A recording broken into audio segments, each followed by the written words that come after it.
Yes.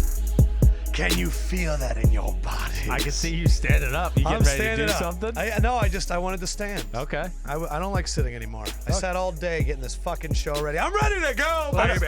I don't know if I want to. I don't want to sit next to Sims anymore. I'm just constantly nervous. Ow! See, he just slammed my head on the microphone. It's ridiculous. It's awesome. That was awesome. God, I got slobber on the mic now. It's funny because everyone always comments, man, the relationship between these three guys is so great. Yeah, their chemistry. There's no chemistry. We actually need to hang out, though. We haven't hung out in a little while. We hung out We are due. What do you think, like 3-4 months ago? I guess that was, early August, right? Yeah, I appreciate the gift. Yeah. I'm down to hang it out and hang it out.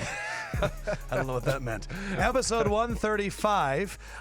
You know that Big Phil is coming on later. You know we got some out of Lefkoe Fields. Oh, baby, we have a 1-minute Sims environment rant coming up later today. Booyah! And just more evidence of us being the Oracle. Adrian Peterson going to the Cardinals. Kevin Hogan starting for the Browns. It's a good week. Right, good week. We have a lot of Giants explosions going on. Holy crap, is that team falling apart? Whoa. Ben Mega, don't. What do you got for me? I think Sims is texting his dad right now to remind him about his podcast. No, we already talked. Dad is actually so where in is on he? this podcast. Like, he's calling now, like 1 o'clock. He's like, hey, got some things to talk about today. Like, he's all over it, so don't worry. Let's go to 35s. Fendrick, anybody? Of course, Rutgers basketball number 35, Issa Cham, as the PA announcer at the rack says. 6'9", is going to be a sophomore this year from Senegal. Needed to put a little weight on over the offseason. Reports out of camp are that he has put on the weight. Very excited to see what he does this year in the Big Fendrick Ten. is literally on Rutgers message boards. More than I'm in my own Bleacher Report work email during the day. That's I would good. say. That's good. Oh, so you've been lying to us. Everyone has to have their passions, right? Yes. Yeah. I'm all for it. Sims watches film. I read the Rutgers message board. Let me be. And I'm sliding the DMs. Sims, 35s. 35s. First ones that come to my head. Kevin Durant, Christian Okoye. Cham is actually very much like Durant in his game. Aeneas Williams. These are the good ones. Yes, I know. There's not a lot. I know. We are in the weird number section. Yeah, 35. Yeah. Okay, what are the rest? Current ones, running backs, Mike Tolbert, Mike Gillislee, and my least favorite player Sharkhandrick in the West. NFL. Sharkhandrick West. Keep taking Lefkoe's fantasy points, Sharkhandrick. God damn it. Kareem get him down to the one. Sharkhandrick scored the touchdown. I will say this. Sharkhandrick can run a nice little route. He can. He really can. He has a great role. He's not a good runner, Right. but he's a good receiver. No, we got on him because we were just always thought he shouldn't be the starter like he was there for a bit. DBs are rough. Miles Killebrew, Pierre Desir, Marcus Sherrills, who apparently has been leading the NFL in kick returns for a while. Yeah. Eric Reed, I loved his comments about Mike Pence. Eddie Pleasant and Kevon Frazier. Whatever. All time, my favorite names on 35. Joik Bell. I don't know what a joik is. Patrick Pass. Sam Congatto. Back in the 70s, the Bengals had a running back named Booby Clark. There was a Boston running back. This was before they were the New England Patriots in the 60s named Jim Nance. Different spell. And in 1966, he ran for 1,458 yards. Damn. How is that even possible? I'm a historian. I don't even know him. And a linebacker in the 60s named Smokey Stover. Smokey Stover. Smokey Stover. Smokey. Extra smoky for you. Two guys I've never heard of, but that were good. Running back for Dallas in the 70s named Calvin Hill was an all-pro as a rookie. You know Calvin Hill. Well, I think he's also like a reporter, but I didn't think they were the same guy. No. Wait, I'm... You're thinking of somebody else. I am, maybe. Running back for a bunch of teams in the 50s and 60s, John Henry Johnson was apparently a big deal. You mentioned Christian Okoye. These are my nicknames, guys. Calvin Hill is the dad of the basketball player. Grant Hill? Yes. You sure? 100%. 101? 101. Josh, you give that a quick check while I do the best nicknames. 100%. Christian Okoye. Yes. Nickname was? It is Calvin Nigerian Hill. Nightmare. Thank you. That's awesome. Yes. Well, Grant Hill's dad, he was in the never heard of section. I've heard of your He son. was actually a pretty good player, though. Apparently. Yeah. He was an all-pro as a rookie. Christian Okoye was the Nigerian Nightmare. Right. And then another 35, Anthony Thomas. His nickname? The A-Train. Oh. Member for the yes, Bears? Right. I was like, damn, who's Anthony Thomas? I couldn't even think of it. My favorite random one, right. Andre Goodman, defensive back for the Detroit Lions. The only reason is when I would play my friend Dan in Madden when we were in high school, for some reason, whenever he would show up, so when Dan would kick off, all of a sudden they'd show Andre Goodman running down the field. Right. I always lost those games. If they didn't show Andre Goodman, I didn't really beat him a lot in Madden. He was sucked. Love you, Dan. All right, and then the two best, Aeneas Williams, I thought, and Pete Pihos. I had never heard of him, but he was a two-way star for the Eagles in 48 and 49, made All-NFL 6 times in 9 seasons, led the NFL for 3 straight seasons, and had 373 career catches. Damn. But Good old PDP host. he was listed as the best. NBA guys, current, you said Kevin Durant, he's Yep. the best. Kenneth Fareed, Trevor Booker, and Dragon Bender. Another good, 35 has good names. Apparently. And then all time, this one's for Fendrick, Lonnie Baxter. Hey, I should have gotten that one. Another good nickname, the Doctor of Dunk, Daryl Griffith. We have a collection of white guys, white boy supremes. Brian Cardinal, Chris Kaman, Danny Ferry, and Mark Madsen. Whoa. All were 35. Jason Collins were 35. Demetrius Nichols were 35. And then a classic 76er, Clarence Weatherspoon. And that's it. We're out of time. Podcast is over. Hope everyone enjoyed their 35s. Fendrick is getting upset at how long the numbers go. Yes, but that's I'm what it sure. takes. Well, yes. You gotta make sure It's a people little know. long. All right. Long. So we have the Constitution, and everyone knows. Aaron Rodgers, Kyle Shanahan, beans not beef. Coaches must scheme for players, not rely on talents, legs and ass. Players first. Pigeon-toed, Phil Simms in the Hall of Fame. Turf is bad for people's knees. What was inducted last week? Adam shall never let Chris finish a sentence. When life give you lemons, save it for the podcast. And we shall always self-scout and not be closed off to other opinions unless it violates Amendment 1. Right. Now, we had 2 that we liked, Yeah. but they needed to be reworded. Right. White Boy Supreme Yes. and protests. Right. Lido took a shot at them, and I'm actually ready to put in the protest one. I thought it was well written enough. So you're self-ratifying this. Well, no, we had said What are it you, needed. Donald Trump? You just No. going to pass laws yourself? We said it was going to go in, but we said we needed to be better written. Okay. So this one was it is more important what they protest and how they do it. Was that one we wanted in? I mean, I don't know if it's worthy of being. I don't know if it's been. Okay, then I won't do it. Lido, Enough of our podcast? I approve it. I will show I mean, it to what do you Sims think? after What the do you show. think, Well, Fendrick? I just it's thought such an that- important issue, but it hasn't been like. Right. This is the podcast constitution. And Right. I was under the impression we talked last week that those were not being ratified, that Okay. they needed to be resubmitted by people. Okay, Right. then the protest one will be resubmitted. I will talk with my fellow compadres afterwards, But but if- I do have some notions towards White Boy Supreme. Okay, but we do need some good answers on how the players have to protest. We have to change that. And I think my answer is they can protest however the hell they want. Okay, no, but we have to change it. They're not going to win this way. I'm sorry. White America's taken over, and they're We're going going to to cover end that. this We're going to discussion. cover that in a little bit. Let me give you some stuff for White Boy Supreme. Okay. TJ Huago said, it needed to be in the Constitution, Yeah. but we didn't know how. Right. So we have some submissions. First one, Lucas Hunter. If you have sticky fingers, can cut on a dime, and are deceptively fast, you shall be called a White Boy Supreme. That's Pretty good. Pretty good is right. Brandon Nicholson, to be a White Boy Supreme, he must breaketh ankles of thy opponent. Very good. It is pretty good too. And this one is from Rod Simba. Yes, the Rod Simba. Steve Largent, Wayne Crabette, and Ed McCaffrey are the founding fathers of White Boy Supreme. And then he also wrote, Fred Biletnikoff should probably come first.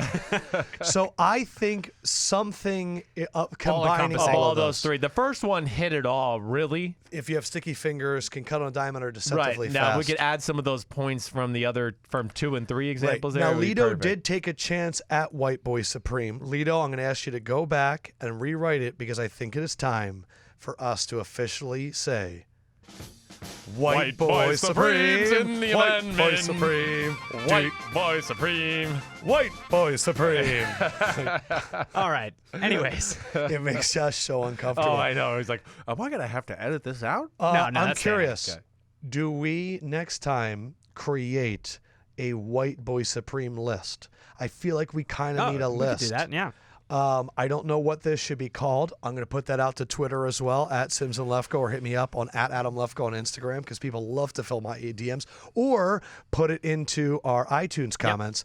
But I think it's time we official start. I don't know what the name it is. A White Boy Supreme blank. Not a list, because that's corny, but something that's the real list of official. A listicle. Yes. Okay. All right, let's get to some other submissions. First one up, Tom Lee. Fendrick will always search for a prominent player from the 2006 Rutgers football team during the numbers. It is a staple. It's a staple. I don't of the know podcast. if it's the 2006 Rutgers football team or just from Rutgers. It pretty much always is the 2006 Rutgers team. If it's a Rutgers football player, it's from the 06 roster. Do you believe that's... I think we have to figure out the wording a little better on that one, too, because That's he also... Lito's job. I do Rutgers basketball as well. Rutgers basketball. And I do Jake Funk last week just to And I piss feel you like off. Maryland every now and then sneaks Occasionally. into this, too. So maybe it has to include both those But schools. do you put it in the Constitution? I think so. I think it's in the Constitution. Josh, I'm going to let you be the deciding vote. Fuck yeah, I want to be in the Constitution. Play that music. All right, Josh, read it out loud. What are you going to say? What am I going to be? Well, what is the amendment? Terps, Rutgers, always to start the show. You can't start a show without Terps and Rutgers. Josh will say Maryland or Rutgers. Oh, yeah. Well, in that's the for numbers. Lito. That's for Lito to figure out. Right. I just say Terps and Rutgers. I told you I'd have one for you. Thanks, man. I appreciate that. Thank Tom Lee. Man, every time he talks in the mic, I want to smash his face into it. Didn't you say your dad did that one time with a birthday cake No, with somebody? that's the Sims family will do that all the time. Like, be careful where you go, man, that cake smells weird, and then the guy bends over to smell the cake and he smashes his face in it. You guys, I believe, are the O'Doyles A little bit. from Yes. Billy Madison. O'Doyle rules. Sins rules. God. Michael Polano, thou shalt never make a decision without first pulling up the teams. That's an easy one. It's so good. I think that is right. He's right. I'm in. That's definitely it. Playing that music right off the bat. Congratulations, Mike Polano. Thou shalt never make a decision without first pulling up the teams. That doesn't even need to be ratified or rewritten or anything. That's perfect. This one I think is going to be a hard no, and I apologize, Brandon Nicholson. Drew Brees will forever be a snubbed MVP because of the Saints' defense. Oh, no. Yeah, I got to say no. It's not enough of a staple of our thing. Not only that, it's like the opposite of what we believe. Yeah, well, I mean, I think we think Drew Brees is awesome. We also get on him, too. Yeah, but we also don't think we think that that's part of the reason is they blame the Saints' defense for him not being great all the time. Yeah, I agree, yes. This one's close. Ooh. Hacksaw Jr. What's up, Hacksaw? Never trust the Thursday night game. Ugh. It is like something we talk about a lot in our betting shows. I don't think it's amendment worthy. Okay. I don't think it's something that we've I think if it beaten down continues, I people's- think if we go through a few more weeks of it just then being, it could be. You're right. because it's been constant. It is. I feel like towards the end of last year into this year, we've definitely hit that point a lot. Just know Hacksaw. When I saw that, I went Hacksaw Jim. What is his Hacksaw Jim Duggan. Oh! I don't know if that's what he yelled. Philip Bauer. Addressing social problems is more important than you feeling fucking comfortable. I mean, I hear. Because the true thing is that not only covers the protest, Yeah. that also covers environment and stuff like that. I think it has to be. I mean, it's a staple of our podcast going forward as long as I'm here. I agree. I mean, All right, I'm in. All right. Philip Bauer, addressing social problems is more important than you feeling fucking comfortable. That's right, Phillip Bauer. Way to go, man. Good Tell you what, stuff. people with the name Philip know what they're talking about. Yep.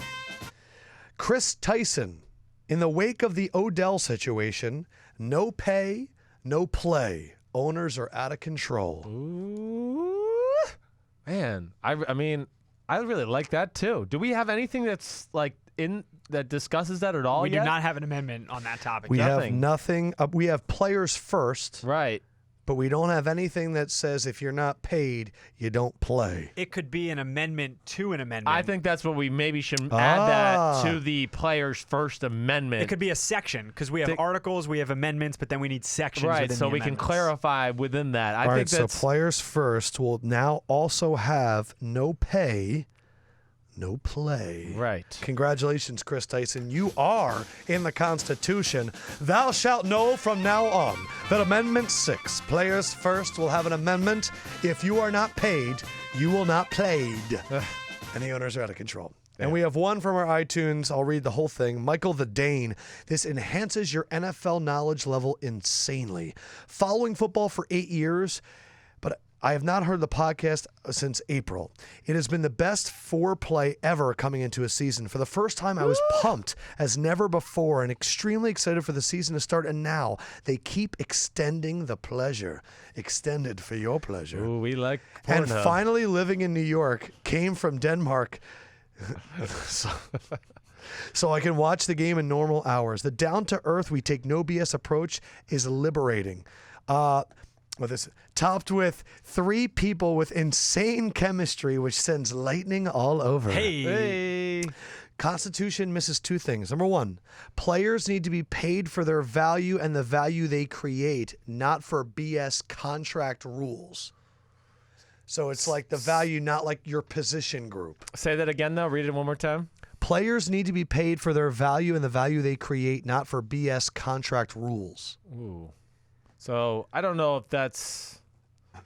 You okay over there? Yeah, I'm good. I don't know if it's amendment worthy. I think it's close. I gotta clarify that in my own brain. I'm not even smart to make that all out. No, his other one was, we believe in judging players for their performance on and off the field based on facts, not gossip and BS statistics. I think that's something like if he could kind of find a way there, we probably could make that another extension of the players first section. Or another one. Do we have anything about, again, we've talked so much about guys who are so much better than their stats, right? Like the Michael Bennett's of the world, where there's no stat for, it should really just say, like, at the bottom of the game, for Aaron Donald, it should say F you up. How many times did he fuck a play I'm going to up? put this, because of Michael the Dane, congratulations, you started this conversation. We need someone for next week to write up something about how players can be more impactful than their statistics. Right. I think but that is not going to be a constitution. We're not putting it in. I need someone to write that up. Yeah, we got to write it up. And But it's like Lito that would help us with the people that really deserve credit. I mean, that's where we always talk about Jadeveon Clowney, Michael Bennett, Aaron Donald. There's no stat for them out there that goes, well, we got to look back at the film and they fucked up 40 of the offensive snaps, but they only had 1 tackle at the end of the game. So the new amendments that will be going in next week, Fendrick will find a Rutgers, Maryland player during the numbers section. Right. Thou shalt not make a decision before first pulling up the teams. Addressing social problems is more important than you feeling fucking normal. And I will read to you later what Lito wrote as a possible amendment to see if it fits that. It might already be completed. And then we need someone to talk about stats not being enough. Right. Speaking of not I being... I like our how I feel Howard Sternish though that we're giving people pleasure like that. Do they want me to go? Do you even know what he was talking about, Fendrick? Have you seen the movie? Private Parts? No. Great. Are you kidding me? I never saw Private Parts. It's really what? good. WNBC. WNBC. You guys good? You guys Yeah. ready to talk about We're football? Yeah, a different kind of football. Sure, Mama Luka Booba Day. How about U.S. men's national team didn't qualify for the World Cup? And as someone tweeted to us, it's unfortunate because their best player broke his leg on Sunday. Oh. Odell Beckham Jr. That's a good one. Sims, I feel like this is your time I to brought just in- go. I brought it up as soon as he walked in As soon today. as I walked in today, he was like, do you want to talk about U.S. soccer today? And he's like, probably a good time. Just again, I don't need to say much other than this kind of clarifies my comment in general that USA soccer in general is getting 4th and 5th tier athletes of our country. And shouldn't be losing to Trinidad and Tobago. No, I mean, I'm sorry, but Trinidad and Tobago has not really been the hotbed of professional athletes I last time I believe it's checked. the size, if I got Taylor Twellman's rant correctly, the size of Corpus Christi, Texas. Jeez. I think they have 1 million people in Trinidad total. So it might be a little bigger than Yeah, Corpus a little Christi. bit bigger, But yeah. we have 300 million plus. How much bigger is that? Is it 300 times? About 300 times. Yeah, that shouldn't happen. I mean, that's ridiculous. So who were some of the other soccer players that you'd like to mention? No, there's nobody No, else. I mean, in the NFL. Oh, I Like mean, a- like there a- could be like Tyreek Hill, Odell Beckham Jr., Kareem Hunt. I mean, you could go through the list, whoever you want. Receivers, A.J. Green. I bet you Tavon Austin might be a Jalen good- Ramsey on the backside corner with A.J. Bouye and What would Akeem happen Talib. if if Leonard Fournette was running down? Oh Bumble? my gosh, they probably wouldn't even know what to do with him. I mean, he might. They'd be like, "Well, you're dribbling too aggressively.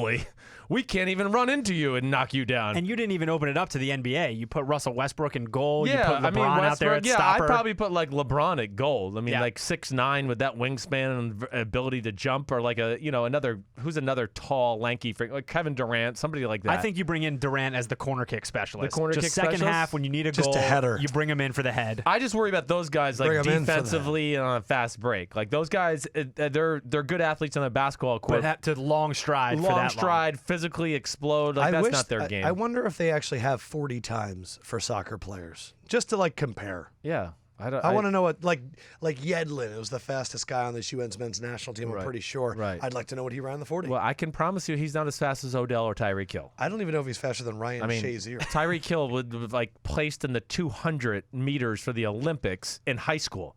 So, I mean, did you see that a few weeks ago? Sims, I'm just going to be honest. You don't get it. Second Amendment, Kyle Shanahan is our favorite coach in the NFL. And every week I got to do something. And a story came out from Kirk Cousins about when he first got to Washington and his experience with Kyle Shanahan. He was introducing himself, Cousins recalled. The first thing he said to me was, "My goal is to develop you and help you play well enough that we eventually trade you." And then everyone's like, wait, what? He said it was because of his experience with Matt Schaub. Right. Cousins said, he told me that he was a backup to Mike Vick and played really well in preseason games, and then he got a chance to get traded and had a great career in Houston. So Kyle said, don't see this as a discouraging situation or disappointment. I worked with a guy in a very similar situation. We had a lot of success. Our goal for you, there will be good things ahead. From day one when I got the call I was picked, I was disappointed. Remember, he was taking the same team RG3 was taking. Same draft. I thought it was a dead end, but immediately Kyle painted a picture that, hey, there's a great opportunity here. From that day on, he communicated belief and gave me a reason to be excited. And I look back and I'm very grateful I was drafted there. And now that the 6 years, I give a lot of credit to him. Yeah, I mean, he's going to San Francisco. I would think so. I don't even talk to Kyle about these things, so I can speak freely about it because so I don't even want to know. You purposely don't ask. Yeah, you know that's what I do. Usually with important topics with my coaching friends, I don't even want to know their thoughts because then if I say it, they're going to go, dude, I told you this, and why are you saying it now? Well, yeah, I don't know. A lot of this shit I can figure out on my own. I don't need to fucking Kyle to tell me they might want Kirk Cousins in free agency. So no shit. Yeah, no shit, Sherlock. So yeah, I think the writing is on the wall. I do think still it's not a definite because I mean, again, they could have success in Washington. What if the Redskins go to the NFC Championship game, which is a very real possibility? I mean, I still have a hard time believing they're going to let him out of the door, and he's going to want to go, oh, let me go to San Francisco and start with a rebuild. Yes. Even though it's Kyle and he's awesome. That's a dicey Brian situation. Hoyer's put up 300-yard games already. Yes. One thing we did ask people is for nicknames for the Jets safety duo, Jamal Adams and Marcus Maye. Patrick Ermlich sent in 5. Left and Right Co., the Adams Family, Hydroplane, Beasts of the East, and I thought his best one was the Jetpack, which I kind of liked. Sean Sheehy said, a damn mayhem. So a damn would be Adams and then Marcus Mayhem. Right. So mine would be between the Jetpack and a damn mayhem. I'm going to say thank you so much, Sean Sheehy, Patrick Ermlich. I'd like to put this back out there. Yeah. Jet safeties. But what do you think of the two, Jetpack or a damn mayhem? I think a Jetpack is the one. I think the Jetpack is pretty damn It is. good. I mean, a damn again, mayhem. That's a lot of thinking. To it get is that. a lot. I mean, I can't get that out of But my I would mouth. say the current leader is Jetpack. Let's see if anyone can beat the Jetpack. Man, he had a huge interception, May, in the red zone.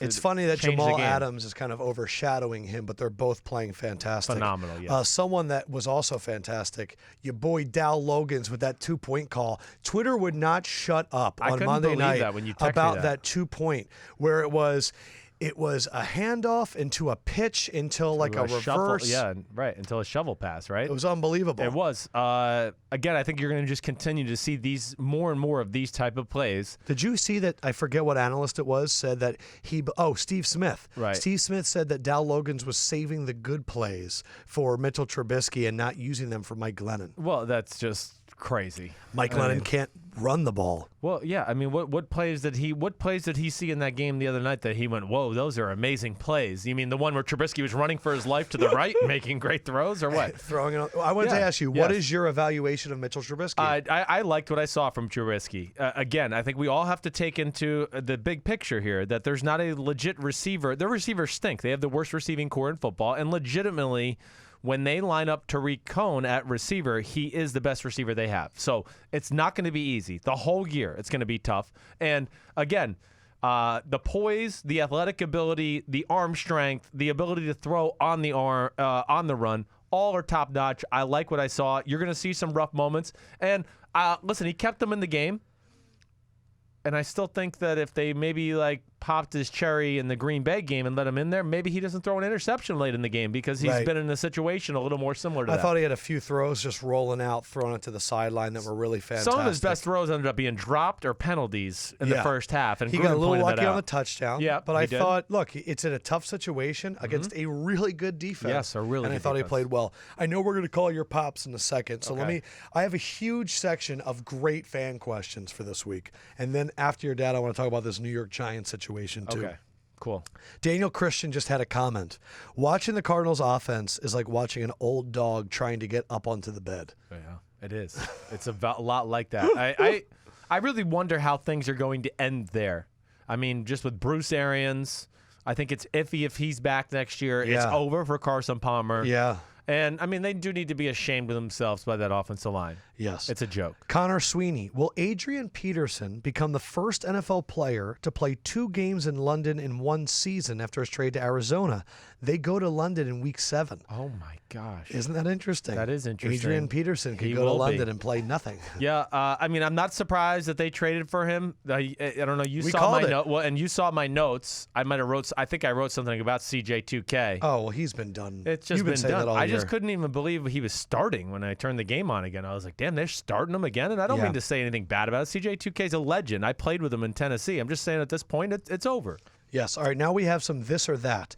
Lido Quirky, our guy. Choose 3 to be your wide receivers for your entire career, Sims. He gives you 4 options. Pick 3. Okay. Who you leaving out? Marvin Harrison, Yep. Jerry Rice, Larry Fitzgerald, Terrell Owens. Oof. Who you leaving out?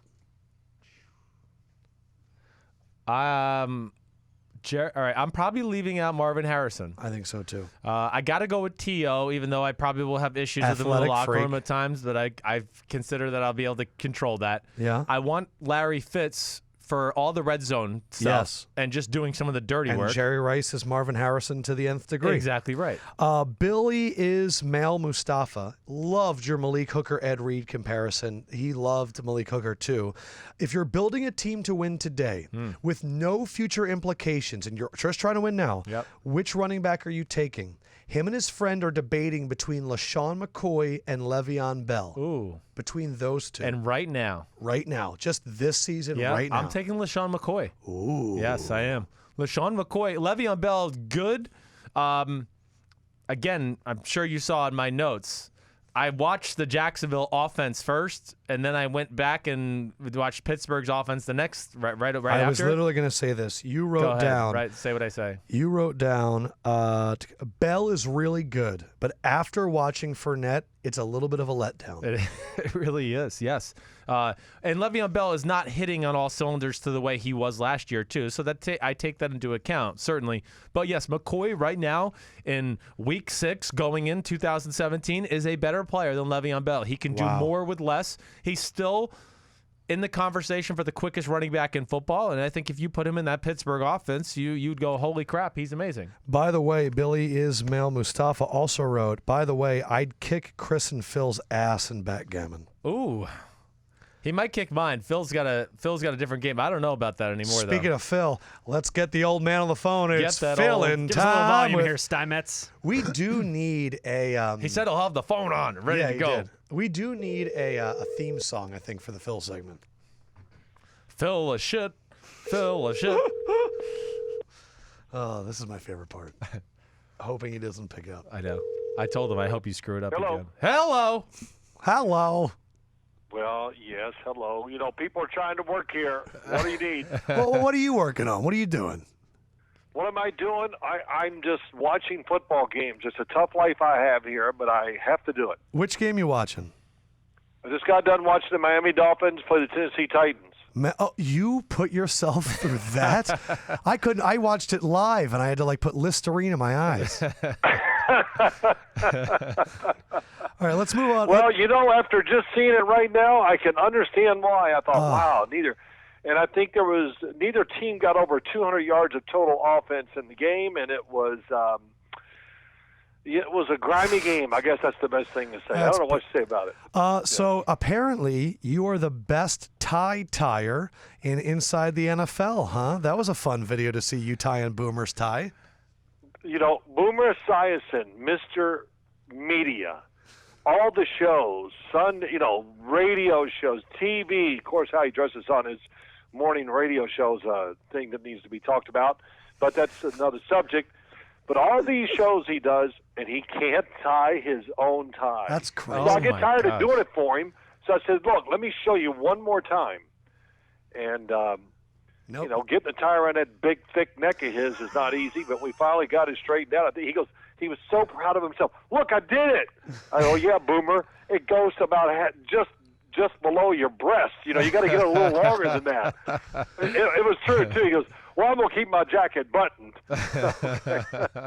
That's awesome. It was good. That was good. So there was a passing of a Giants legend in Y.A. Tittle, and it was funny because I was talking to your son, and he was like, oh, yeah, little Phillip, your grandson, knows about Y.A. Tittle, and apparently was asking who's better, Papa or Y.A. Tittle. Oh, yes, he was. Well, Dad knows. Dad's been over the house a few times to see where, Phillip watches the history of the Giants. So he'll sit there and watch the 2-hour show of, the Giants' history from the 20s. What were the questions he asked you? Hey, Dad, is who's better, Papa or Y.A. Tittle? I think Papa was. Are you? Y.A. Tittle's pretty good, Dad. He's pretty good. No, Dad, Papa was better. Dad, what about that number 42 quarterback?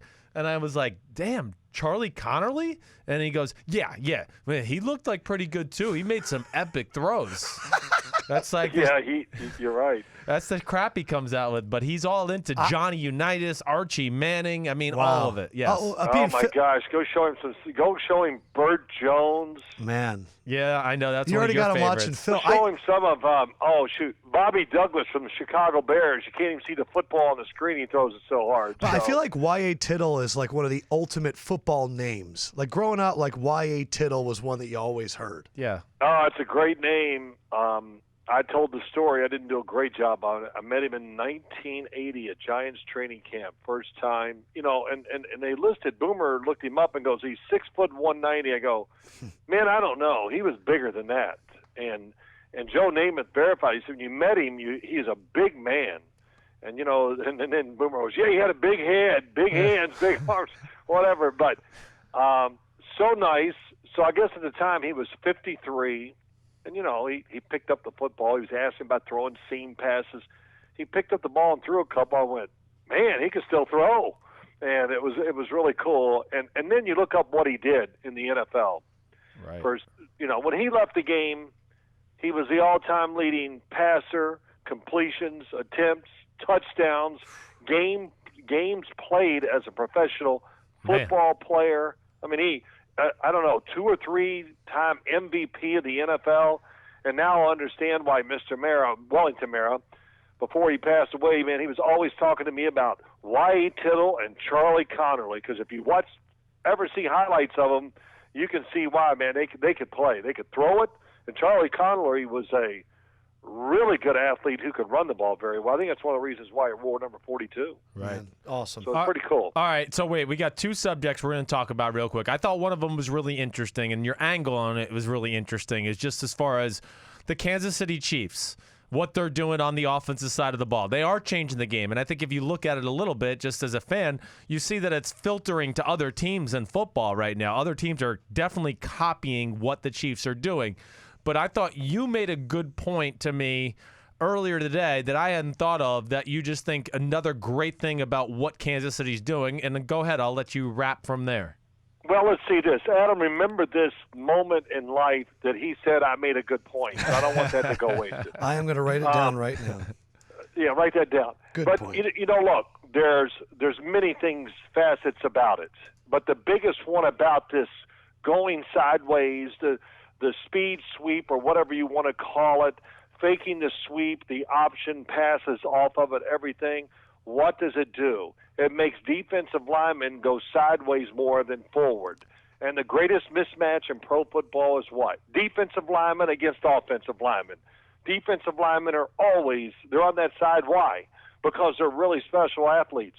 And usually, not always, I don't want to knock the offensive linemen this much, but usually they're made offensive linemen in high school because why? They got slow feet. They're not good enough to be defensive linemen. Yeah, right. So they put them over there. Here, son, you're big. You really can't do anything, but stand over here and someday you'll grow into that body, and who knows what will happen. And that's really what it is. So think about what Kansas City's doing, what they're doing to their offensive line, helping it out with all the fakes they make, the shovel pass. My gosh, I brought it up yesterday. Alex Smith is running almost the same offense except with a better pro-passing concepts to it that he ran at Utah under Urban Meyer. I remember watching him come out of college going, I said some things about him, and I didn't think he was the number one pick in the draft, but he was faking the zone read or the option and then throwing the shovel pass under it, and I was going, wow, that's pretty clever. And, Christopher, here in North Jersey, every team, high school team, all of a sudden had to have that play in their offense. Right. The quarterback run, shovel pass. And right now, I don't know what's happened, but the shovel pass, I've seen it about 50 times this season so far by every team. McCaffrey had one with Sunday. Every formation and thought process you can actually have. Yeah, I think it was a great point by you, Dad, because it is. I think we're seeing those shovel passes and the speed sweeps because you're right. Simple fact of the matter is D linemen outmatch the physicalness of the O linemen in the NFL right now. And it's a good way to hide some of that. Complaining. And listen to me, there's many things. You don't have to have a quarterback who can really, really run. Anybody can run this offense.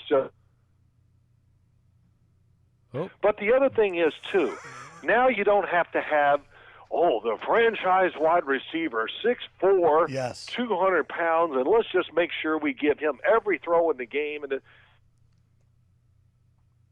more formations. And I did a quick count. And this is just today. I went online real quick, and, man, I'm about stuck.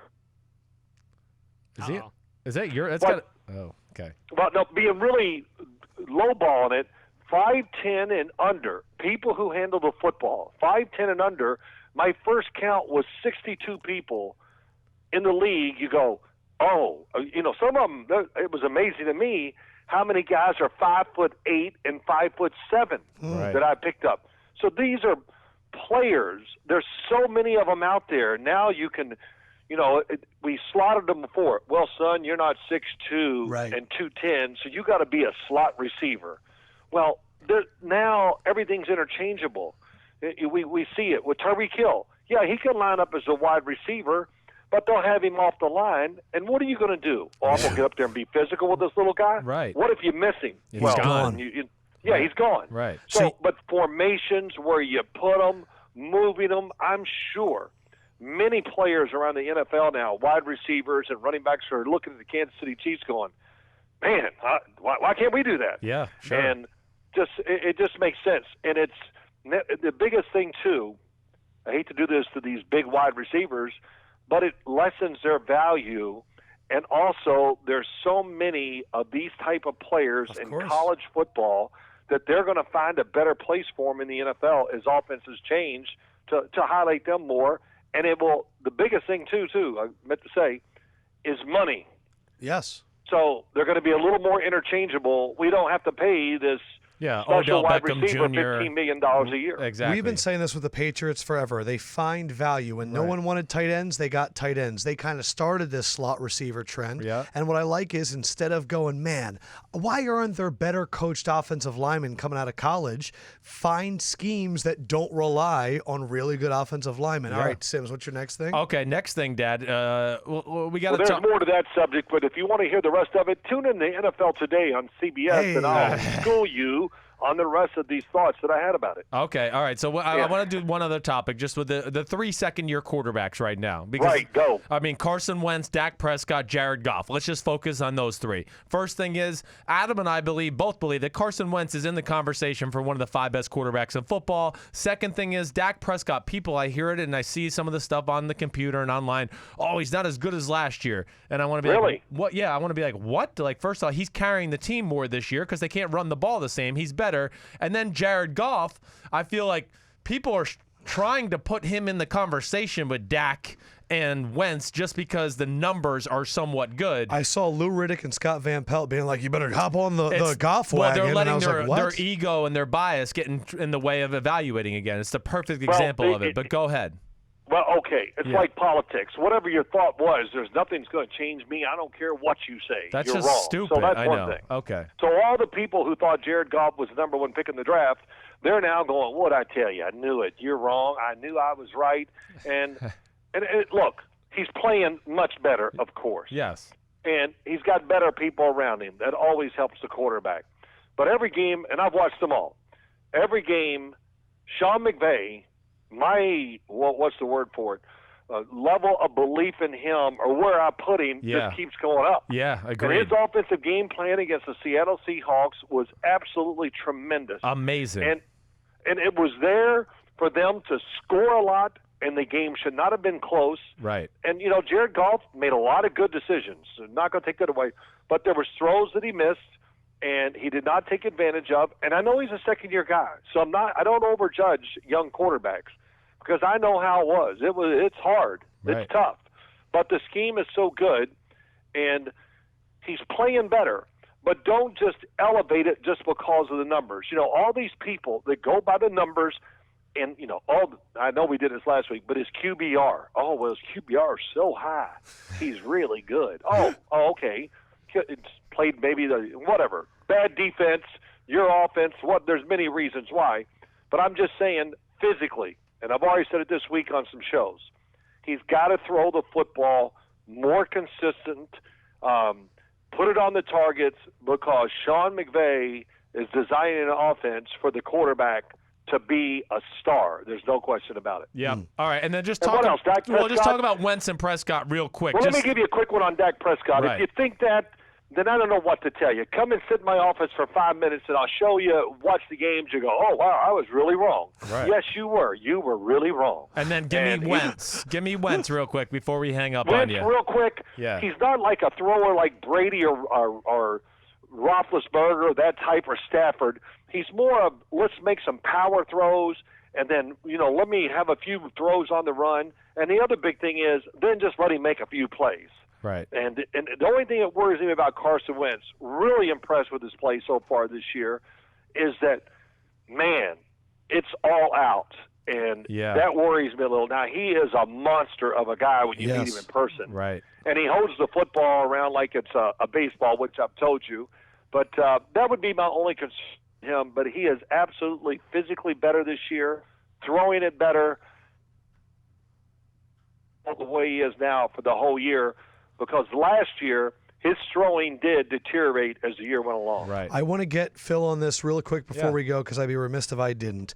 Dominique Rodgers-Cromartie is currently suspended from the team after Landon Collins said that McAdoo and him got into an altercation on Sunday. Yeah, we're here. You hear us? Can you hear us? Dad? Dad, you got us? You got us? No, I got you now. I didn't hear you before. It's you said something about Fendrick's Dominique shit phone. Dominique Rodgers-Cromartie got suspended. Dominique Rodgers-Cromartie got suspended from the team. Landon Collins said McAdoo and him had an altercation on Sunday. All of the injuries, the offense looks like crap. What the hell is going to happen with the Giants, Big Phil? Well, look, if I knew what was going to happen, I would tell you. I thought it was going to be between them and Seattle, who was going to go to the Super Bowl before the year. And that's what I thought about the New York Giants. You know the Giants. Team. You know the Giants. Is there any chance that this keeps going bad, that McAdoo's in trouble before the season's over?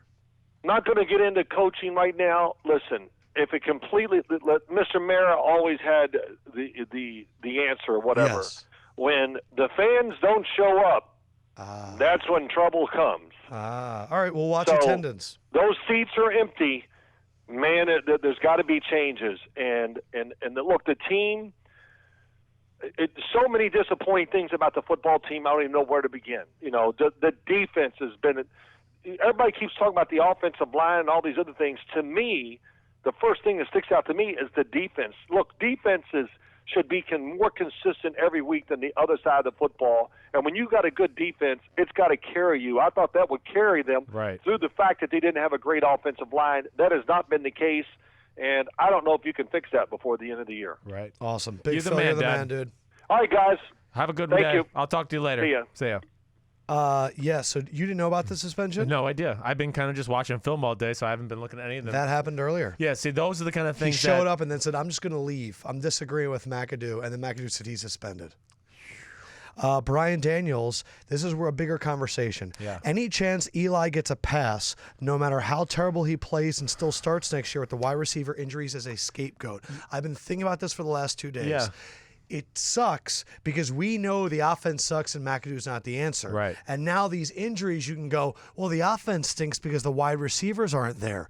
It's only going to get worse. Yes. And now that you're the defense turning on the head coach, is there a chance that everyone gets a pass because of these injuries? I don't think so necessarily. I do think that this season ends up 2-14, 3-13-ish. Even with the injuries. Even with the injuries, they're in deep crap. The whole staff. What do you think about when you hear the DRC suspension? The DRC thing, that tells me that the wheels are falling off.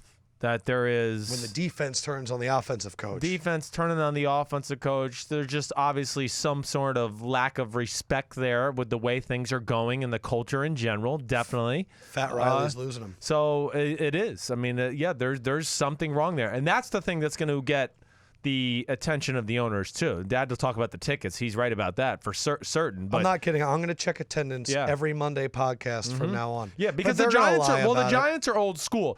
You know, it's not going to matter about what's money in their pocket, right? The owners they already got the money. They're sold out for the year. The New York Giants. They want to know fans. But the Giants wanted the optics to be right. They are, they We're hold the New York Giants. We're the New York Football Giants, and we have a rabid fan base. No matter what, even as long as we're competitive, they're pretty good, and they come to the stands. Yeah, I'm very curious to see where the blame falls and if McAdoo avoids it because of the injuries. You see Drake visited Odell in the hospital? I did not. That's cool, though. That's why Drake's the man.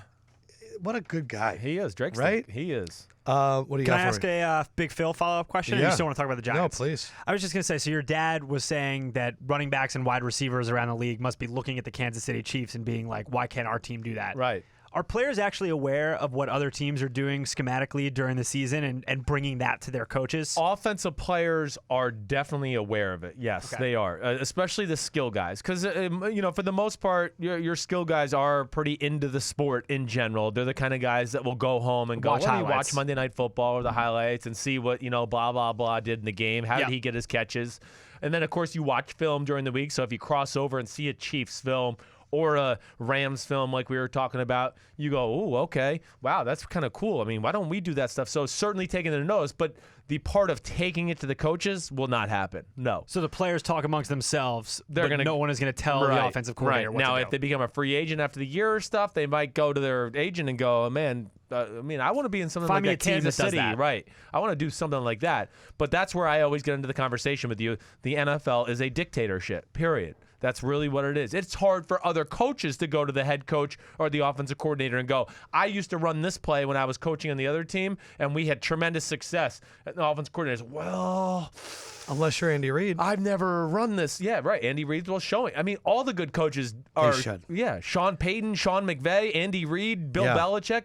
They are who they are because they continue to evolve and push the limits. Can we get Brandon Marshall on the podcast now that he's out for the season? I know he's avoided my last few texts. Yeah, I think he would. He was I told Josh this behind the scenes. I was keeping my hopes up because I thought there was a chance that B. Marsh and Odell would both come on. I didn't want to tell you but I just don't know where that is right now, and I'm letting the cat. I think Fendrick's looking at me like, I can't believe you just said this. I'm just saying. So, I mean, Chris it's like has the worst possible thing could have happened. Well, it might be good now. He might have some free time. Oh yeah, okay. Chris has told us in the last 2 weeks that Aaron Rodgers, Odell, and Brandon Marshall come on. So I'll wait and see it. We could go to the hospital. I texted Green Bay today too, just so you know. I really did. Stephen Paella retired from the Cowboys. Are you kidding me? No, I'm not kidding you. Damn. Haloti Ngata is out for the season with a torn bicep. And then Tom Brady missed a day of practice, and people thought the world was going to end. Yeah, well, his shoulder hurts, which you could tell. Joint sprain. You could tell in the game that it was bothering him. Speaking of Rodgers. Paella just retired. Up and retired. Wow. Allie Cook asks, if Aaron Rodgers, who she agrees is the best quarterback of all time, was the Browns' quarterback, could they make the playoffs? Oh, that would be tough. I would probably say no, but they would be in the playoff conversation come December. Yes. I mean, if Aaron Rodgers was the quarterback, they would already have 2 wins this year at least. I would say that. Like, they should have won. They outplayed the Jets. I said that on Monday. They should have won that game. Yes, if Aaron Rodgers is in there, that's 1 win. I mean, you could even go Pittsburgh and Baltimore. They were Right. there for the taking. Aaron Rodgers might be able to get you over the edge. Yes, he is that amazing. Yes. So if he was on the Browns, they could make the playoffs. they'd be a pain in everybody's ass. We were talking about Wentz earlier, and I like to call this segment Lefkoe has a Wentz boner. There's a quote from Jalen Mills. His car is always in the first parking spot. That's how you know he's the first guy in the building. Right. Way past guys getting the ice tub, getting recovery, getting the parking lot. The lot is empty, and you still see his car there. He's the first guy in and always the last guy out. Oh, I love that. Yeah. When players see that come from the quarterback, it shows that he is dedicated. It means a lot to us. It does. It does. It means a lot to the team to see that. I can just, listen, I didn't have a great career, but I was always there first. My years of starting there, I was shocked. I always was like, I'm going to be the company guy. I'm going to get there early. Yeah. But I was shocked how it just went through the team. Like, hey, fucking Chris is in there watching at 6:30. That like, spoiled the Sims coaches. kid. The coaches would say things to the players. The players would walk through the meeting room and be like, "Damn, what? You're in here already?" Is there any other position, if like the first round cornerback, No, I think the other it's position mainly quarterback? mainly quarterback, but there's like Derek Brooks and Rondé. They certainly had that on the defensive side of the ball, Gotcha. to where like the young guys were like, "Well, fuck, if Brooks and Rondé are here still, I better Yeah. go. Well, let me go sit in the meeting room with them, and maybe they'll teach me something." And it becomes infectious that way. Brent Plottle, do you think the Steelers will draft a quarterback next season? I'm done with older, fat Blake Bortles, a.k.a. Big Ben. That's a good way. I got a good chuckle. That was. I was like, "What is he talking about?" Yes, I do. They have to. I think they're definitely going to be I in think the they quarterback tried to with market. Dobbs. Yeah, I think they were hoping that maybe they would find a diamond in the rough Yeah, there. that was- But yeah, I do think they're going to be in the quarterback market. Jason Luttrell has a question Yeah. for you. You keep saying the Pittsburgh D is great. How? Haven't seen anything spectacular yet. Man, I don't know why. The D was great the other day. I mean, you lost a Technically- game where they threw for 95 yards, and you held Fournette to under 100 Before that before last the run. 90-yard run. I mean, listen, they had a few lapses in the Bears game. I get that, but other than that, it's been pretty dominant. I'm actually surprised that somebody's even challenging that. Am I sold that they are completely fixed? Like the man-to-man issue, Lefkoe, Yeah. is still going to be an issue when they play the great offenses in football. They still can't play man-to-man. Artie Burns is not enough. I mean, no, and Joe Hayden and they're just not in their DNA to do that. By the way, through 5 games, no player in NFL history has more passing yards without an interception than Alex Smith. Man. 1,391. Tyreek Hill is averaging per touchdown. How many yards per touchdown do you think he's averaging? Gosh, I mean, I don't ever see him get any short ones. I'm going to say like 48 yards. 47.8. Bam. Oracle.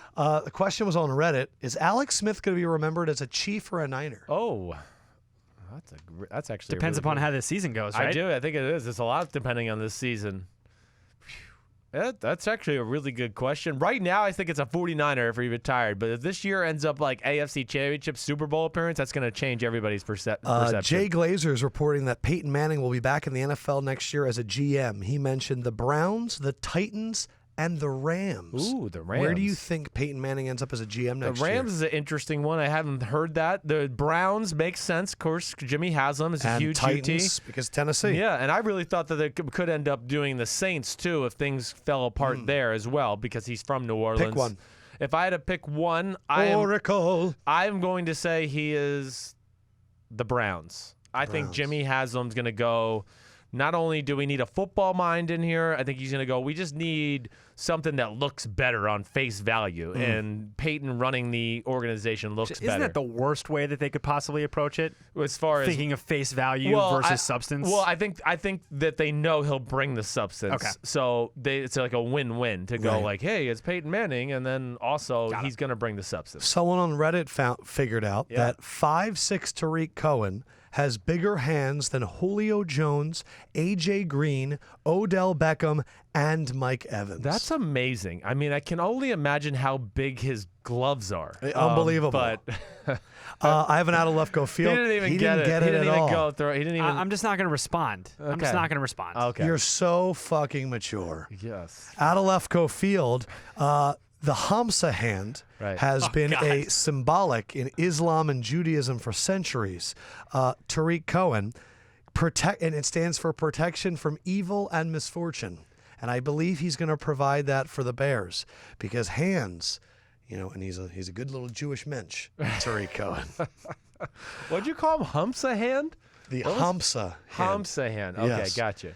Sean McVay apparently had to deal with consoling Sammy Watkins on 0 catches. He's not got a lot of targets the last 2 weeks.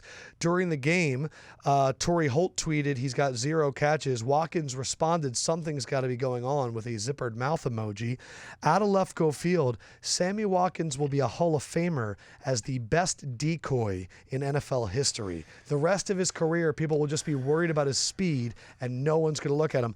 I get really annoyed with Sammy Watkins. I don't know what it is. He's not the guy that came out in the draft. He's not. He's had too many. I don't know. I really think that he got so upset that after his rookie year, Odell's catch took up like all of the notion about that rookie class. I mean, he came in with Mike Evans and Brandon Cooks and Allen Robinson, but I still think he thinks he's the best of them. And he's not. No, he's not. The leg injuries, the foot injuries, all of that have caught up to him. He's not as explosive as he was coming out. He's not much better than Robert Woods. So, yeah, he's not. You're right. He's probably a little more physical and a hair faster. He was open a few times. Goff missed him. I mean, there's all there is to it. Yes. Again, that game, Dad put it in a great way. First of all, McVay's offense is amazing. The one thing that just jumps out to me about McVay, he steals everybody's plays. I love that. I love it too, because there's no rules against that, and just keep adding to it.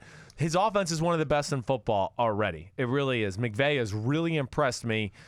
That they should have won that game by, like I've told you, 10, and not even just points. the Cooper Kupp drop touchdown. No, that's what's amazing. They had 5 turnovers and still had a chance to win the game. That's how much they outplayed Seattle. That's why I don't feel any more comfortable about Seattle and what they did. But Goff, that was Goff's worst game of the year. First of all, he was 22 of 47. So anybody thinks that's impressive. That's not. And it's not about, again, I don't give a shit about stats. It's the quality of the throws and the plays. And I think I wrote in my notes. We're going to get to your notes in a second. I wrote it was a quack fest. It was a quack fest. It was a quack fest. What is a quack fest? It means he threw a lot of ducks, right? Yeah. Oh, Never heard that before. I mean, even the interception to Earl Thomas was like abysmal. Yes. We're going to get to your notebook in a second, but in the meantime, I am bringing up the clock because it is time. Chris Sims, you get 1 minute to go on an environmental rant. Boy, am I excited. It is a popular segment here on Sims and Lefkoe. Sims, you ready? I am ready. On your mark, get set, go. Okay, well, as you may have read, if you read about the environment, the EPA is planning to repeal the Obama-era Clean Power Plan. Well, why do that? Because the Earth's not in trouble or anything. I mean, we only know that it is with all the gas in the atmosphere. We know, once again, this is not like hyperbole or myth. Okay, now our man Scott Pruitt, who's from Oklahoma and is an idiot, period, plain and simple, and has sold himself to the devil. And they're taking away all the limitations about how much smoke and gas can be spewed into the air from the gas companies. 30 seconds. Again, which is so stupid. So what I'm proposing is we forget it. Like, I give up on Pruitt and the EPA and the Donald Trump administration because they think it's a hoax, which is hilarious. 20 seconds. So companies, we need to attack the companies. ExxonMobil, BP, ConocoPhillips, Southwestern Energy, Chevron, Williams Energy, Shell Oil have a soul for the human race. Do you have kids? Do you have a family? Save us all. Just because they took off the limitations doesn't mean you have to be an asshole, okay? If they said you're allowed to murder people, I wouldn't get a gun and go, well, I can murder people. Let me go do it now. Okay, so that is stupid. I'm sorry I went over, but I had to drive that last point home. It's on you, companies.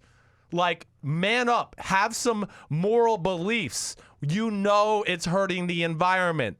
Hold yourself to the restrictions. Don't hold the reality star and Pruitt's, don't listen to them is what I'm saying. Oosa. All right. Felt good. Does that feel good? Yeah. Did it come off okay? It came off really good. Okay, good. It's interesting. So they're saying there's no limit, and you're saying the minute's over. Hold yourself I'm accountable. saying, hold yourself Just accountable. because Human you can beings. doesn't mean you can. Right. That was like Team Stream Now Environmental Edition, where Chris just rants for 45 seconds, and then you tie it all together at the end. Thank you. And then we move on. It is time for Sims's notebook, where Sims sends me his elusive cursive writing, and then I try and figure it out, usually with, Sims, what is this word? We're going to start off first with the Packers. Packers got the 2 tight end set going. Watch out. Yes, the Packers did a few different things on offense. Not that it was mind-blowing, but they got in some running formations with Bennett and Lance Kendricks, and they ran the ball effectively behind it. They had a few play action passes that I didn't remember watching on Sunday as I was doing it, and I just said, wow, they took a little pressure off of Rodgers. They actually ran the ball without the inside-outside zone scheme. They pulled a lineman, and he actually blocked somebody, and they ran a few play action passes, and I just think it's going to make them a better team. It's going to allow them to keep this Aaron Jones kid is for real. He's for real. I've seen him in person because when I was my FS1 days, when I was doing like college football, I did a UTEP game, and he was the running back. That's unreal. I know. But yes, I liked what I saw there, and I think it's only going to help their team going forward. Next one, you triple underlined Logan Thomas.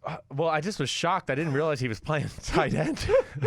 I didn't realize he was like actually on the field. He's actually on the field. They threw a ball to him down. Remember that Charles Clay is hurt. Charles Clay is hurt, which is a huge loss to the Buffalo Bills. But yes, I mean, they got down in the red area and they targeted him once. I believe he had one catch, but I mean, he looks like a tight end out there. That's He's wearing 82. I was like, who is 82? We already talked about your Le'Veon Bell Fournette thing, but you wrote Jags best cornerback two in the NFL, and it's not even a debate. I don't think it is a debate. No, and Jalen Ramsey let up a few catches. Like he let up a bomb to Antonio Brown on the first play of the game.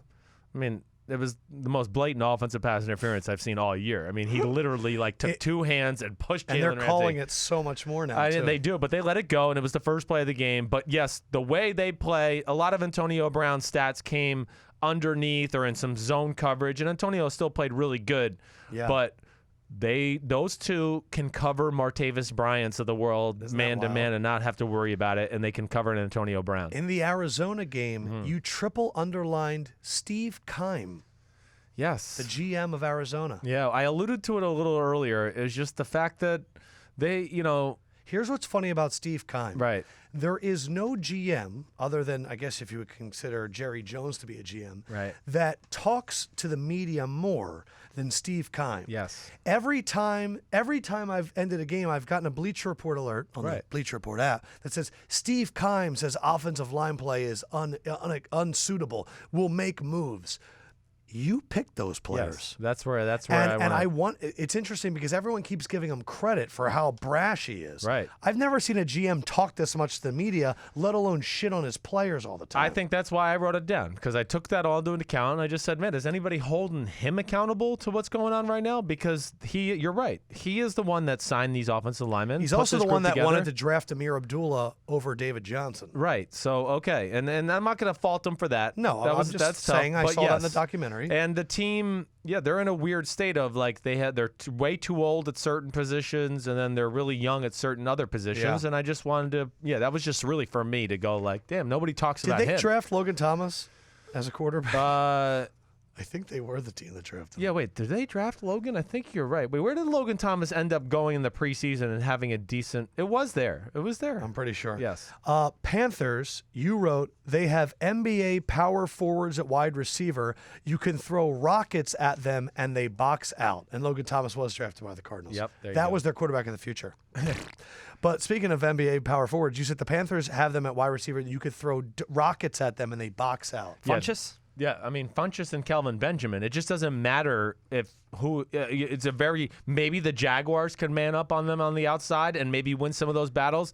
But the last 2 weeks alone, I've seen so many instances of the Patriots coverage well on Carolina, the Detroit Lions coverage well on Carolina, and with fucking number one throwing piss missiles around the field, okay? Yeah, you said Cam is back. He is back. And then these two, they're covered? So what? I'm going to throw the ball so hard at their chest that they'll just box out and they'll stick out their 7-foot arms and they'll grab the ball. And it's literally, it's like they're posting up. Yeah. You're like, wow, this is covered. Whoa, he's going to throw this? Whoa, he caught it and he got the first down. Holy shit balls. I mean, that's literally what it is.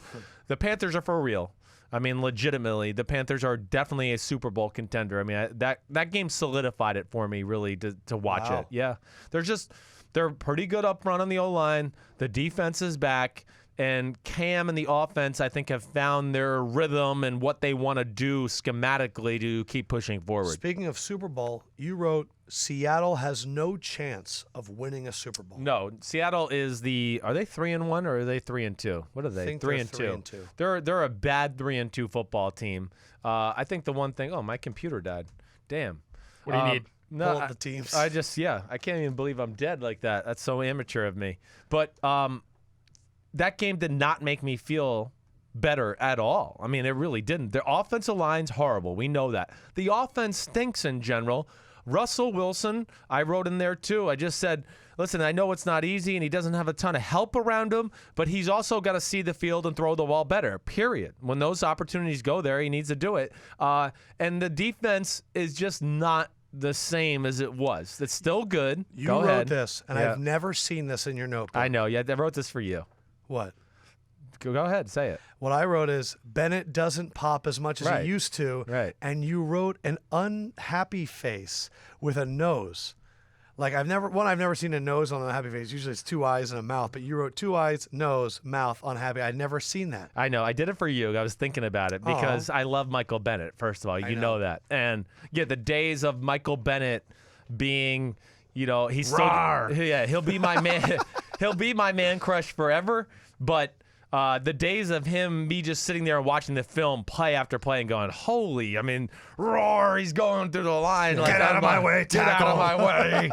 Move over, fullback. Yes, it doesn't happen as much anymore. Come here, quarterback. And it's sad because he's one of my favorites. That was good Fendrick impersonation. It's me doing Michael Bennett, everyone. Thank you. And then the last thing you wrote was that the Raiders, it doesn't look like the coaches are targeting Amari, which I didn't know what you meant. Well, I just think in general, when all things are equal, whether it's Carr or E.J. Manuel, who played solid in the game, E.J. Manuel, they go to Crabtree, plain and simple. I just feel like everybody has lost faith. They didn't even look at Amari Cooper in the game on Sunday. One-on-one situations. In one-on-one and even in some of the zone situations, they were like, well, Cooper's over there. Let me just Crabtree will find a way to get it open. Yeah. You could tell his body language is not very good either. And I just remember the coaches.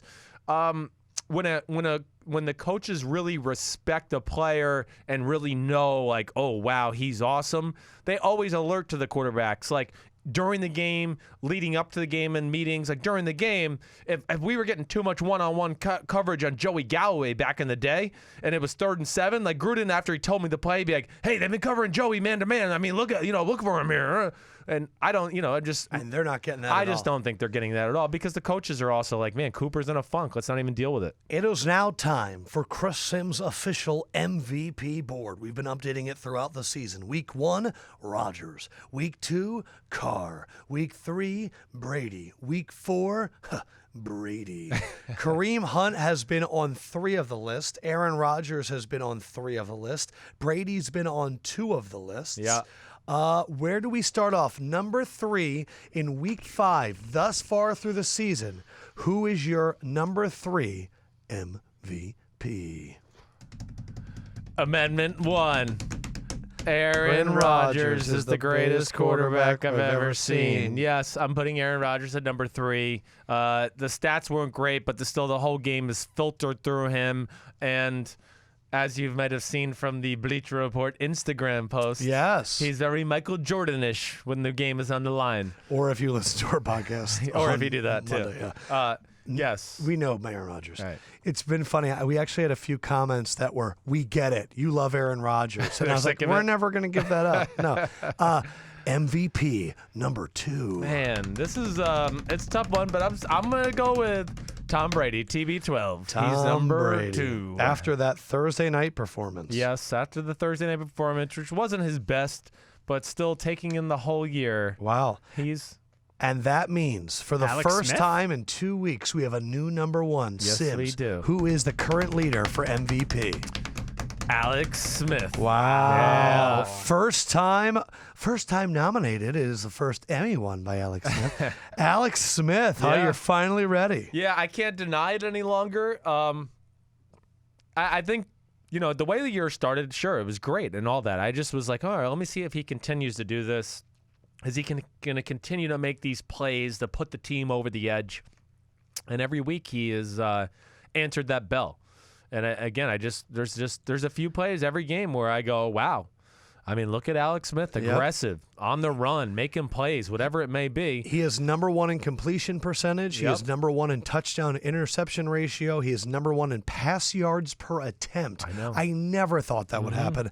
And number 1 in passer rating. Right, and taking care of the football. I mean, I don't think he's thrown an interception yet, which he hasn't. 11-0. And making some plays on the run with his legs. All of those are really impressive. And again, I don't care about attempts as much as like yards per completion. I think that because if you throw 50 bombs in a row, Right. You know what I mean? That's going to skew that stat a little bit because it's an aggressive throw and it's not always going to be completed.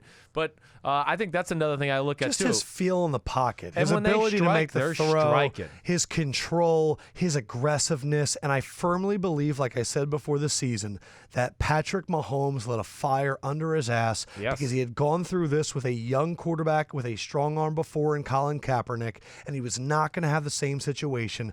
And it's funny how you can motivate an old quarterback. Right. Who's backing up Eli? Nobody. Right. Who's backing up Big Ben? Nobody. Who's backing up Rivers? Nobody. Let me tell you something. Alex Smith came out the year after those guys, and he looks 10 years younger. It's funny what a young man can do. It will. Aaron Rodgers has Brett Hundley. It's not that much of a scary, but at least it's somebody. Right. Look, it's like if I'm not going to go that. And he was with Brett Favre all those years, and but there is something to that. Yes. Having a guy in your room that is semi-threatening is only going to raise your level. Period. If you got a nice house and you got a pool boy that's Right. kind of fit, you might do some push-ups the next morning. You know what's also a really funny thing, just That was my because metaphor of when I that. was doing this real quick before we got in here, because the MVP thing's like the thing I do last before I walk in here, but I just looked I at actually think you just did it. No, I didn't. I just wanted to make sure. I wasn't sure about that 3 spot, and I was like, do I want to put it? But the one thing that I think is funny to me is the fact of people talking about how much Tom Brady's getting hit, right? Like Tom Brady getting hit. You were talking about that. I know, and it's amazing. But our whole view of him getting hit is just so skewed that we're surprised he's getting hit because he's never been hit. Yes, I know he was hit in the 2007 Super Bowl against the Giants, and that's why they won. Yes. But really, for his career, he's had the greatest pass protection ever. I mean, and we talk about him like Dante Scarnecchia. well, I mean, he's and again, but we talk about him like he's just getting bludgeoned out there. And I just, as I was looking through stats, I want to say, whoa, well, Stafford, Rodgers, Carson Palmer, Alex Smith, all have been sacked more than Brady. But nobody cares about them because he's not the, as you said, the white unicorn when he looked in his uniforms on Thursday night. He did look amazing in the all He's whites. like, he looks like a majestic unicorn. But I like when Josh gets in the saying group that. text. There's nothing more to say. I'm just saying it's funny how perception, I watched Green Bay's game and Rodgers was like neck whiplash all the time, Yes. but nobody goes, oh, he's taking a lot of hits. Oh, yeah, Nobody that cares. first hit. Nobody cares. For the first time in 4 weeks, Kareem Hunt was not on the MVP board, but he was still atop the celebration ranking for sleeping on the ball in week 2. We have a lot of new submissions, 6 new ones, but we do have a petition. Mark Bagent, friend of the podcast, is petitioning that we have 2 categories. Right. One for solo and one for group. Oh, that's probably correct. We probably should do that. I don't know. No? I don't know. I kind of maybe we could, because what was the one that we didn't include before? That didn't make it last week. We had the Kamehameha. Yeah. But Hadouken. But there was another group one that we forgot. Yeah, that didn't make the cut. It was the one breaking into the bank. Wasn't that the Dante wait. Moncrief one? Or Yeah, was that, Dante right? Moncrief was one. There was a Right. few other ones. But we have some new group ones. Yep. First one, this was submitted by Chris Klassen. Nelson Aguilar, when he made the move on Budda Baker and then fell into the end zone. Yes. Great one, honoring Deshaun Jackson. Right. Staying with the Eagles, a lot of people sent this as this is your new number 1, the Torrey Smith home run. And don't forget, it was pretty cool because Aguilar was there. Carson Wentz was behind the bat, Right. the pitch, and he hit it, and they all looked at it, and then they all ran away. Yep. I also thought it was incredible. That was a long touchdown. They all had to sprint down there Yes. to get to That that. tells you they were talking about it in the locker room. Football Fact 4 submitted the Packers bobsled, That was great. in which I got to see that one. So, Oh, man. but- Pull it got up. you. All right, so he's going to pull out the Packers bobsled, which is great. Odell Beckham Jr. had the CPR for the football Resuscitation, right. resuscitation. Right. The Vikings had the Duck Duck Goose, Ooh, I did like that. but they called it the Duck Duck Gray Duck because that's apparently what you play in Minnesota. But he's going to show you the bobsled Yeah, one. so here's the bobsled. They So get it's in, Jordy feel the Nelson, rhythm. Devontae Adams, and then they're all doing the bobsled, and they all hop out and run away, which is great. And then this one, because I'm sure you didn't see it, was the David Njoku two-handed spike. Oh. So he makes a one-handed Great catch. touchdown catch, Yep. shows his athleticism, why he was a first-round pick, and then stomp, two-hand spike. And he does almost like a cheerleader That was thing. like sumo. It was like a sumo. So let me go over these again. Nelson Aguilar falling. Yep. Torrey Smith home run. Right. Packers bobsled. Odell Beckham resuscitation. Njoku two-handed spike. Or the Vikings duck, goose. Ooh, man. What are you narrowing it down to for this week? I'm Aguilar, OBJ, bobsledding, duck, goose. Your home run thing, it's just played out. Okay, come on. First of all, it's football. I just don't want to see a baseball swing. Sorry. And I see people do that. Mike one every Trout week. was there. Okay. Holy shit. He's a future Philly. That was amazing. He's going to the Yankees. Fuck your Phillies. Fuck your okay? Yankees. I hope you. No, I'm not going to wish Hope that we upon you. lose tonight? I'm not going to say that. It's fucked up. I am a mush. If I root for your team, you're going to lose. Okay. Don't make me root for the Yankees. I today. root for the Indians, though. You can have all right. So what are you feeling there? What are the top two out of those? Gosh, man. I think I like the bobsledding the most. Bobsled. I think what I was like what it. was it battling with? I have a special place in my heart with OBJ just because it's probably the last time we're going to talk about him all year. Your Aguilar one was really amazing. It was cool because Deshaun did used to do that. Yes. Or used to do that. And that was an amazing play in general. And I do love that he's getting people off his back. Yeah. Are you going to go bobsled? Or you duck, goose? Don't forget about duck, goose. I know. I'm going to go. The funniest thing about bobsledding is that the duck, goose is Case Keenum wanted to get in the circle so bad. Yes, and it And wasn't they even- weren't even in the circle. He's in the outskirts of the circle. But I'm going to go with the bobsledding. I like that. 3 receivers doing bobsledding. I need a drum roll, please. And now. What the fuck was that? It's Christmas vacation. And now, in week 5, who is currently the celebration leader? Is it the Packers bobsled or Kareem Hunt sleeping? I think I'm ready to go with the new champ. And Wow. Kareem Hunt has been dethroned in both. Your new leader for the celebration rankings is the Packers bobsled team. Yes. 3 receivers. I like a little teamwork. They were in sync with their They leans. really executed it It was well. racial harmony. 2 black guys and a white guy had it all working. 2 black guys, a white guy, and a bobsled. Yeah. Have you heard any stories? Are players rehearsing these during the week? I haven't, and nor have I even asked any of my active friends that are in the NFL. I need to ask that though. You would rather talk about real football. Usually yes. Usually with my active friends who are playing, it's just text. I don't even talk to them. It's just, what's up? How are you? Right. Man, you guys look shitty on film. Yep.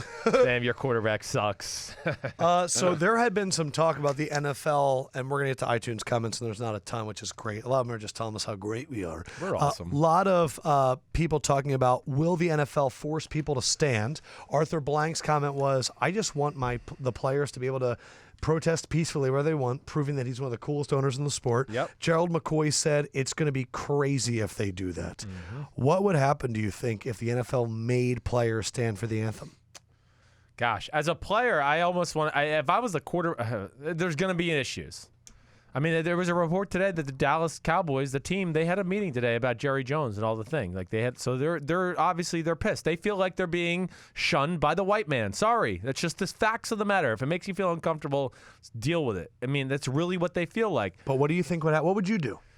I would do this, honestly. If I was a quarterback of a team and had enough clout. If you're the quarterback of the Bucs, same roster, and it's roster, happening and right it's now. me. I'm going to I would literally think I would get in front of the team and I would ask my teammates that we need to get back on focus. I really do. The kneeling for the anthem thing, it made us point to a degree, but now the point's being lost, and we have to get back on point, and we're not going to win this battle with white America and Donald Trump as the president right now. It's not going to happen. They're going to turn this around just like they are on the black players and trying to paint them as disrespectful Americans. And I think we got to find a new way. That's why I want people to get at us with some ideas, because I'm legitimate. Like, we got to find a way to where the players can get this issue out. Also, I don't want to see the players hurt their own pocketbooks at the end of the day. I want to see people watching the NFL still so they can make money. Fuck the owners. Here's what I would do as a that's media where person. I go at it. If I was a quarterback, though, just real quick, this is what I would say that again, we need somebody of white prominence to take a lead on this in the NFL. One of the white players, one of the white quarterbacks is really what needs to happen. Maybe the greatest quarterback of all time could stick his fist in the air. I mean, he's right. It's My something thing like is that, this. right. If I was interviewing Jerry Jones, Yep. I would not ask him a single question about the protest. I would go, Jerry, do you admit that there is racial inequality in this country? Mm-hmm. To get back on point. I don't want to ask about the anthem. Right. I don't want to ask. I'm going to ask, do you believe that, do you agree with some of the African-American members of your team that they believe that the police treat them differently because they are black?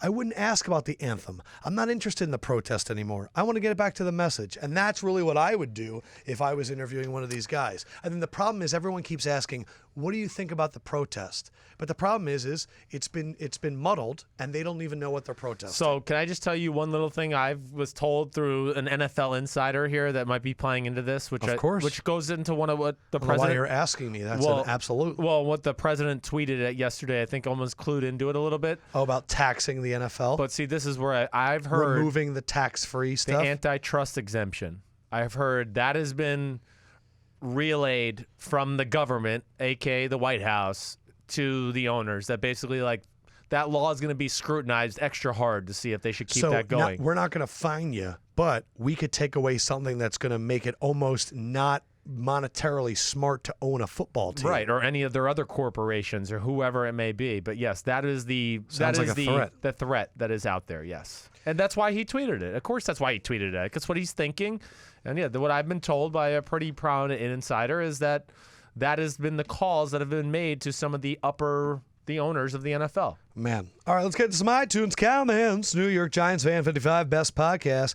Best podcast to listen to. My football knowledge has grown sky high. I love the views about Trump, and I don't eat red meat anymore. I get hope with the Giants from you guys, and I agree on OBG having to get paid. You're 100% right on turf. Just playing in high school, I'd roll my ankle all the time on turf. You guys are the best. Thanks, buddy.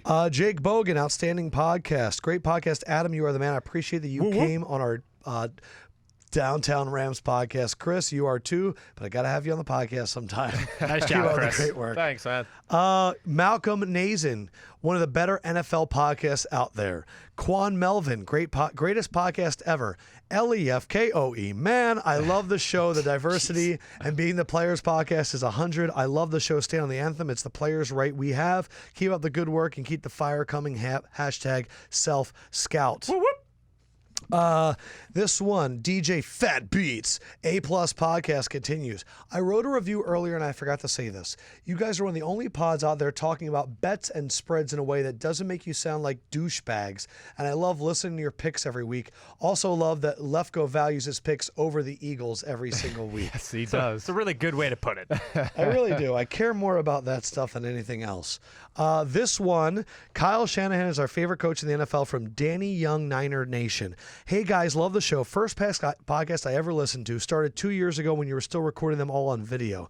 2 questions. First, assuming the Niners acquire Kirk Cousins, what positions will they look at free agency and the draft? Any upcoming free agents you think Kyle will be high on? And secondly, when will we get the Golden Gates Bridge podcast? So I'll take the second one. Even a snippet would be legendary. Keep up the great work. It's been awesome to see you guys. The answer to the second question is never. It's gone. It doesn't exist anymore. It is doesn't lost. exist. It really doesn't exist anymore? As far as anybody knows but me. You're telling me we can't get the one snippet when we officially went over the Golden Gate Bridge? We can't get like 20 seconds? I mean, listen, I can do some digging, you know? I'll do some digging. I'll see what I can find. For those that don't know, me and Sims were in San Francisco, and we recorded a podcast in the back of a car as we were going over the Golden Gate Bridge in between like Raiders camp and Cowboys camp, and Fendrick thought it was And not we weren't so. sober. Okay. Yeah, we weren't driving. We weren't driving. No, we had a driver, but we were not sober, and we tried to do it. So maybe we find like 20 to 30 seconds. I'll see what I can do. No Okay. promises. What do you think? Free agents, drafts, needs, Niners. I wish I could look at I don't know all the free agents that are going to be out there, Pull but up I'll the just teams. right away. The offensive line certainly there's going to be guys there. He's going to look at to try to improve that part of his football Yeah. team. I would say on the defensive side of the ball, they're going to look at. I'll add. They're probably going to look to add one more legit receiver to the group. We talked about the quarterback, running back. I don't know what happens there, but I think when you get on the defensive side of the ball, I think probably two positions that jump out to me more than anything. They're going to have to look in free agency, or if they're a high drop pick, the corner position. I still think that needs to be improved, and probably some difference maker pass rush type guys in free agency or the draft. All right, Packers one from Matt Bethkey 216. Pure enjoyment. Love everything, especially the First Amendment, because I was born and raised in Green Bay. I go to school at UW Lacrosse. And your pod always provides so much entertainment on my 3.5-hour car rides when I go home. Question for Sims. Is the Packers Nitro defense legit? And how will they face up against any of the premier rushing offenses in the league with the Nitro as their new base? The Cowboy game let me down in terms of confidence. And by the way, Aaron Rodgers is a bad man. Bad man Majama. Okay, so I don't know what the Nitro defense is that he's referring to. I'm guessing he's referring to when they decide to get small and fast a little bit, right? I probably need to read like Green Bay headlines because they're probably calling a certain personnel group Nitro group. All right, you I'm keep guessing. talking. Well, I'm guessing what he's thinking is when they put Josh Evans at middle linebacker with Blake Martinez on third downs or obvious passing situations. You looking it up? Yeah. Okay, good. But I do like it. First of all, the Packers defense, it's not great, certainly not, but it is better than last year, and there's more depth than last year. I think that's the thing I look at it and go, ooh, they're a little bit better. But the corner play, like Devon House and the kid the kid that they dropped. It's when they line up safety Morgan Burnett or Josh Jones at inside linebacker in their nickel. That's what I figured that's what it was. And it's Josh Jones that does it. But it again, it's the great way to run a modern day defense. What's the name of the Kevin King? Yeah, so Kevin King, Devon House on the outside. What about stacking up against the run? That's when they have issues. Like when you saw Dallas gash them a little in the fourth quarter with the run game, they caught them in some personnel sets where they were in like 11 personnel, and they put that Nitro defense in, and Zeke broke it up the middle. So, no, that's an issue. They got to make sure they do it in the right situation. It's funny, though, but that's what they're also able to accomplish with these two tight end sets, is they can keep all the slow base guys for the other team's defense on, and then Rodgers can take advantage of them. McAdoo, Andrew Corpan, I need your guys' help. I'm at the Giants game, and I loved the view and enjoyed it, but I couldn't stand the guys behind us. Not only were they drunk, but they were constantly yelling out plays as if McAdoo could hear them. Not that I like McAdoo, but they're calling out Madden plays, and I expect McAdoo to drop everything and take their advice. Frustrating. Yes, well, it's frustrating watching that offense, and I think McAdoo could honestly use to play a few games of Madden. Maybe it would expand his playbook. Three Eagles fan, Fly Eagles Fly. After the game Wentz had Sunday against the Cardinals, are the Eagles in the contender category in the NFC? Definitely, yes. The Eagles have some holes, but you're still a well-coached football team on both sides of the ball. And I know the drop-back pass game is not like setting the world on fire, but you have a guy in number 11 who he makes that look better than what it really is. And with that downhill running game that we've talked about, it's changed their team dramatically. I think there's a reason we've seen them get hot here as of late, because they're possessing the ball for a long time. And then you have a baller like Wentz at quarterback who can make plays off schedule, and that becomes tough to defend. Your defense, not perfect. I mean, your secondary is still scary to me at times. But, man, your front seven's good, and you're coached well. All right, so our number one iTunes comment of the week. This one is from Just 10 Baker, and I thought it was so good that I want some music with it. Just 10 Baker. I was like wondering what you guys are doing, and I don't know. I thought maybe this is somebody I was supposed to know or something. No, nothing like that. Stand by, Ghost Rider. Yeah, I just thought we get some music. It was first season with y'all and loving. Are we ratifying an amendment? No, it's just I wanted good just music reading. under Okay. an iTunes comment. Okay. First off, Chris Sims holds a special place in my heart. The only time I've ever seen my father shed a tear. Turn that down just a little bit.